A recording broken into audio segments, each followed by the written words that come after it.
Hey y'all, let's have a little chat about some of the challenges that I've had, and I'm sure some of you are having in your gardens this season. Um, it's going to be a little bit weird because me growing in Southwest Florida, our seasons are a little bit backwards, or I should say a lot backwards compared to everybody else's. You guys get your break in the 3 months of winter, and we tend to get our break in the 3 months of summer. So our growing season is from fall through the end of spring, beginning of summer. Not considering those things that actually grow through the summer that we really don't have to tend to, other than maybe doing a little bit of trimming and tossing out a little bit of fertilizer to keep them happy. Things like sweet potatoes and okra. We plant those guys pretty late in the spring. They grow through the summer. They love the heat, and we don't really do a whole lot with them. But the majority of our crops are planted in the early fall and grown through the end of spring. And if you guys have had weird weather like we did the end of 2024 and coming into 2025, it really screwed up our growing season a lot. We should be planting just about everything in the fall in order to get a long enough time to grow it before the summer heat starts to come in. And the summer heat actually starts coming in the spring. We are a little bit unseasonably hot right now. We should not really be in the 90s, but we have been for the last 2 weeks or so, here and there, not consistently, but the temperatures have been high enough through the night that things like potatoes are struggling. My biggest challenge has been the cold. I personally love it. I enjoyed every single moment of our 30s and 40s, but when you're trying to grow things that don't like the cold, makes it a little bit difficult. Hopefully you guys can hear me. I'm sitting here by my air conditioner under the tree. I don't usually sit in this spot, but it's quite shady right now, so I figured I'd take a break from the direct sun and sit here. So the biggest thing that I've had trouble with as far as the cold has been its effect on my corn. Corn does not like cold temperatures. Anything under 50 degrees is gonna be a little bit risky for growing corn. Typically we do plant our corn in the fall, but that's because we don't usually get those low temperatures when ears are starting to form. Once they formed, you're pretty much okay unless you're going down into freezing temps, which we rarely do. But because we started getting temps into the 40s back in November, pretty much right at the height of us trying to plant any seeds and get anything going, that caused a little bit of a challenge. Now, my other challenge was environmental, but more mechanical than weather related. It was the rats. I'm sure you guys have seen my videos of almost having full breakdowns about these rats. But yeah, they've been a challenge, and because we stay pretty warm all year, our rats don't go anywhere. They do slow down a bit when we're getting down into the 40s, but when it warms up midday to the 50s and lower 60s, they're right back out there, so they don't really care. Pretty much like our black bears, they don't hibernate here, so you could see them all year. They're more active in the spring and summer, but we do still see them in the fall and winter. Getting back to the weather challenges, we are creatures of habit, and as gardeners we learn our environment and we learn to work with it and plant according to what our weather does. In Southwest Florida, we don't think about the cold, you know. We plant what we want to plant, and should we get some cold temperatures here or there, We go out, we toss on a frost cloth, call it a day. The next day, we've got to have that frost cloth off before noon, or we're going to fry our plants. It wasn't that way this winter. It was consistently cold, or I will say cool for most of you guys. But it was cold for plants that aren't wanting to grow in cold weather. So I've gotten really, really short ears of corn so far. I do have still 2 varieties growing that seem to be coming out of it a little bit. But when those temperatures are down into the lower 40s, you're gonna stunt the size of your ears, and that's if it's happening during the ears being formed. So I've got some ears that are, I don't know, 3 inches long, full-size kernels, full pollination. It's just that those ears didn't get to grow because the cold weather came in and told that corn not to expand those ears. So it's a challenge. We're all going to face challenges as gardeners. Next year will probably be a different challenge, but every year there's going to be a challenge. Some years it's a little bit harder than others. Me being hit with 2 challenges, the weather and the rats, it's been a very, very difficult season to grow anything, but I gotta say, I'm still getting good harvests. Not as good as they would have been had the weather been perfect, because we would have been in the 60s and 70s through all of fall and coming into spring, and then we would have dropped at the end of January for maybe 2 weeks here and there down into the 30s and 40s, but the majority of my crops would have been beyond any kind of damage, and I would have been able to just cover them. One thing that has been beneficial for me so far, I mean, it's still early yet, I still could lose them, is planting my squashes early.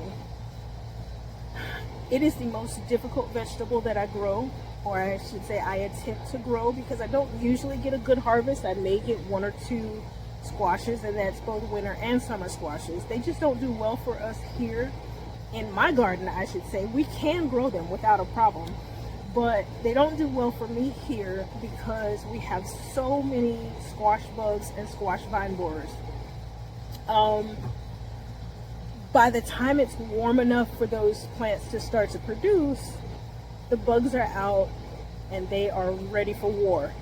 And it's a very difficult thing to fight off high numbers of those types of bugs.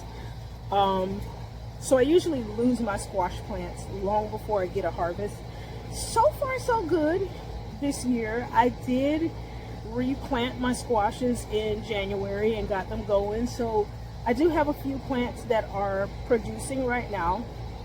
It does look like I'm about to lose one of them, but the others are still producing, and it's looking pretty promising that I'm going to get at least a couple of summer squashes off of 2 of the plants. I did replant 3, and I'm hopeful that those will be okay. I am using a method from another YouTuber, Chad, over at Down Home Backyard Gardening. Spoke about the way he deals with the vine borers is mothball water in a jug, just kind of scattered around the garden, especially close to where your squash plants are.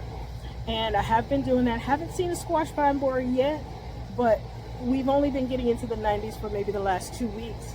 They are coming, and I'm going to be on the lookout for them. But so far so good.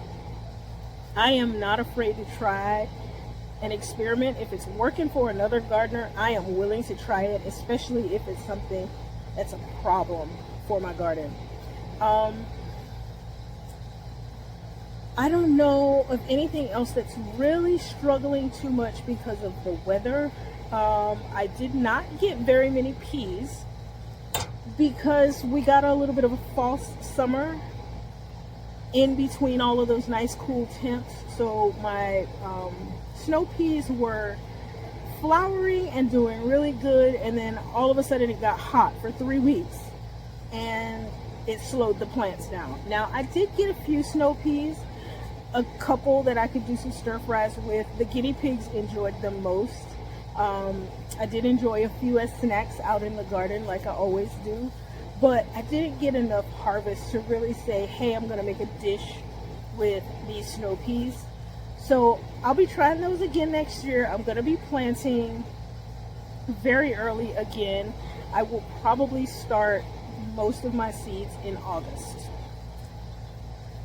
I don't usually start them until September, but I'm gonna move it up a little bit and start most of them in August this year so that I can get ready for the 25-26 growing season.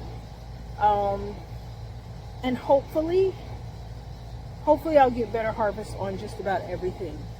I lost most of my collards and kales to the rats, but we have been getting some collards and kale harvest out of the remaining plants that I did have. The ones that did the best are the ones that are out in the yard. Pretty much everything that was in the greenhouse, they destroyed. Even that last round, that third try that I did in the greenhouse, they just went in and had a field day. They didn't care that there was mint in there. They didn't care that there was rat baits in there. They didn't care that they were eating baking soda in there. They were eating the baking soda, and I did find several of them dead around the property because they eat it and they start to feel sick, but they still were eating my plants in the process. So I guess they figured, hey, this tastes good, but I want to have some of this too. Let me have a little bit of salad with my dessert. And you know, I didn't really get to enjoy a whole lot of it. But the little bit that we did get to eat, I mean, it's been quite a few meals. Anything else that's suffering? My carrots did start to lose their sweetness because we started to warm up, but that's not the end of the world. If your carrots are growing in warmer temperatures, they will lose their sweetness, but that's not something that you can't overcome with cooking. And so I haven't been eating any of my carrots raw, but we have been cooking them and they have been great. My struggle right now, as we start to wind down our lovely growing season as the temperatures rise, is getting my potatoes to the finish line. My first potato harvest, according to when I planted them, should be May 23rd. That is ironically my dad's birthday, and finally this thing went off. So I'm kind of looking forward to that. I don't think I will forget to do that harvest because it would be his birthday, and I'm just trying to get them there because it is so hot. Potatoes do not like extremely hot weather. I did move one of the green stalks just here in front of me on the side here. This is the west side of the house, so it's getting west sun, but I did notice that they're not wilting quite as much as the ones that are also getting south sun. So I think waiting until they get some sun a little bit later in the day after being watered, these will be okay. And consequently, this is the one that should be harvested on the 23rd of May. The one on the front, the other greenhouse, the green stalk on the front, I believe that one should be harvested June 23rd, 24th-ish. I did plant them pretty much the same day, within a couple days of each other. And then I have the grow bags that, what do I have, like 25 grow bags of potatoes sitting on the driveway. Those will be July harvest time. I don't know that I'm going to be able to get any of the potatoes to last through June and into July, especially not mid to late July. It is so hot. I am watering potatoes 3 times a week, and I really don't have a choice. I have tried going down to 2 times a week, and they just wilt and look like they're just begging somebody to put them out of their misery. So I'm just dealing with these challenges, and you guys will be dealing with challenges as you start up your gardens if you haven't already, because that's just what the earth does. We don't know what's going to happen. Everything is a mystery. This is one big science experiment. It's a fun one at that. But there are lots of challenges. And I say all that to say to new gardeners, don't take your failures and give up. Take your failures, glean whatever information you can out of that failure, try to figure out what created it, and try again the next season. If you happen to have time in the same season to try again, try again. I started my brassicas over 5 times this growing season. It's a little excessive, I know. I should have probably given up, but I didn't want to give up. And because I didn't give up, I ended up getting some harvest. You got to take the wins for what they are.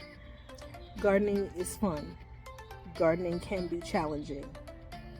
Gardening can be expensive. Gardening can be difficult. It doesn't have to be, I don't know, what's the word I'm looking for? It doesn't have to be the thing that breaks you. Learn from it, enjoy every minute of it, and look forward to every single one of your gardening years, because everyone's going to be a little bit different. Even if you're growing the same exact variety of a particular vegetable or fruit, every year is going to be something completely different for you. Just enjoy it, guys. Thanks so much for hanging out with me. Until next time, I will see you soon.